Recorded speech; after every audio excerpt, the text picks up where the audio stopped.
নমস্কার, লক্ষ্মীর রান্নাঘরে সবাইকে স্বাগত।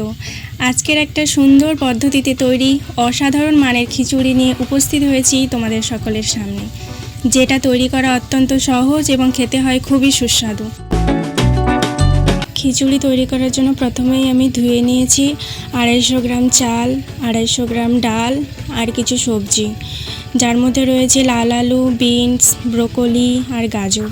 তবে চলুন বেশি না কথা বলে রেসিপিটা শেয়ার করি। প্রথমে ওভেনটা অন করে কড়াইটা বসিয়ে দিলাম। কড়াইটা সামান্য গরম হলেই ঢেলে দেবো কিছুটা সর্ষের তেল, তার মধ্যে দেবো তেজপাতা, কিছুটা পাঁচফোড়ন আর কিছুটা শুকনো লঙ্কা। কিছুক্ষণ নাড়াচাড়া করে কেটে রাখা সবজিগুলো এর মধ্যে ঢেলে দিলাম। সবজিগুলোতে প্রথমেই দিয়ে দেবো ছোটো চামচের 2 চামচ হলুদ, তারপরেই দেব লবণ। আমি এখানে সন্দক লবণ ব্যবহার করছি, তোমরা চাইলে অন্য লবণও ব্যবহার করতে পারো।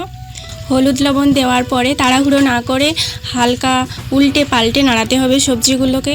এতে করে সবজিগুলো সামান্যভাবে তেল পাবে এবং সুন্দর রং আসবে। এইভাবে 2-3 মিনিট মাঝারি আঁচে সবজিগুলোকে নাড়িয়ে নেবে।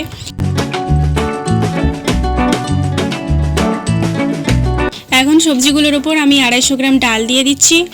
এই ডালটা আগে ভালো করে ধুয়ে নেওয়া হয়েছে যাতে কোনো কাঁচা গন্ধ না থাকে।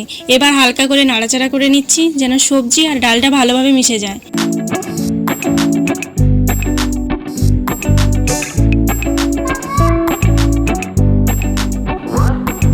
এইভাবে 1-2 মিনিট মাঝারি আঁচে নাড়তে হবে যাতে সব স্বাদ একসাথে ভালোভাবে মিশে যায়।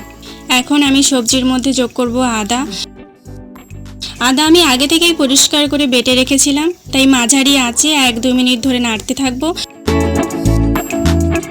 আদা দেওয়ার মূল কারণ হলো এটা রান্নায় সুন্দর ঘ্রাণ আর ঝাঁঝ এনে দেয়, যেটা সবজি আর ডালের স্বাদকে আরও বাড়িয়ে তোলে। এখন ধীরে ধীরে নাড়াচাড়া করছি যাতে আদার রস আর ফ্লেভারটা সবজির মধ্যে ভালোভাবে মিশে যায়। এরপর আমি সবজির মধ্যে যোগ করছি পরিমাণ মতো জল দেওয়ার পরেই ধুয়ে রাখা চালটা আমি খিচুড়ির মধ্যে দিয়ে দেব।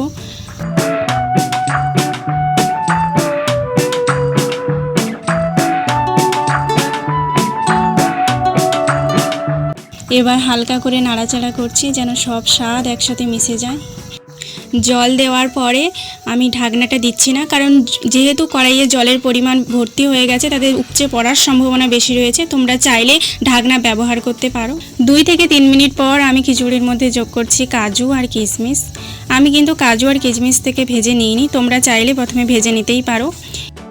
এই কাজু আর কিশমিশ খিচুড়িতে একটা হালকা মিষ্টি স্বাদ আর সুন্দর টেক্সচার এনে দেয়, যেটা পুরো রেসিপিটাকে আরও স্পেশাল করে তোলে। এখন ধীরে ধীরে ভালো করে মিশিয়ে নিচ্ছি।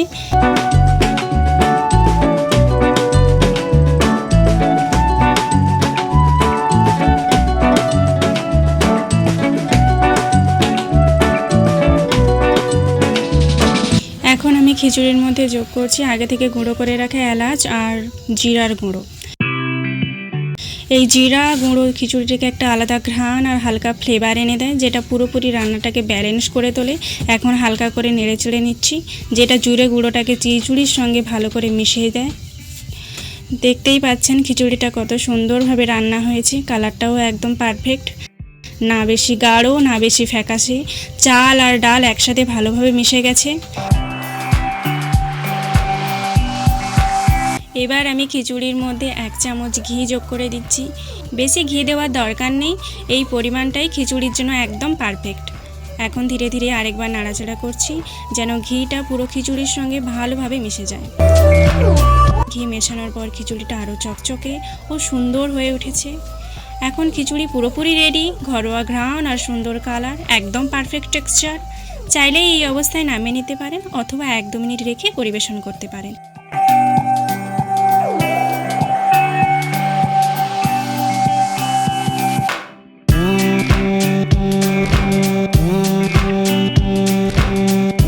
এইভাবেই তৈরি হলো আজকের আমাদের গরম গরম খিচুড়ি।